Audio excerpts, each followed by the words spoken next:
মুসুর ডাল আমি কিভাবে বানাই সেটা একবার দেখে নাও। হিং দিয়ে মুসুর ডাল বানানোর জন্য প্রথমে আমি কড়াতে একটু সাদা তেল দিয়েছি। এবার একটা শুকনো লঙ্কাকে ফাটিয়ে দিলাম, এর সাথে রাঁধুনি ফোড়ন দিচ্ছি আর একটু হিং দিয়ে দিচ্ছি। দিয়ে ফোড়নটাকে একটু নেড়ে নেব।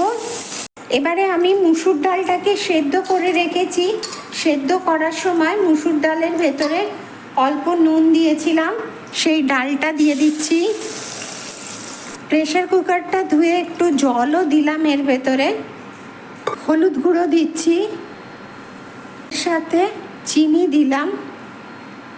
এরপর ডালের সাথে এগুলোকে সব মিশিয়ে নিয়ে ভালো করে আমি একবার ফুটতে দেব। একবার টেস্ট করে নিয়ে দেখলাম যে নুনটা কম আছে, এর ভেতরে একটু নুন দিয়ে দিচ্ছি। এগুলোকে আবার সব মিশিয়ে নিয়ে ডালটাকে ভালো করে আমি ফুটতে দেব। দেখো ডালটা আমার ফুটে গেছে, এবারে আমি এটা অফ করে দিচ্ছি।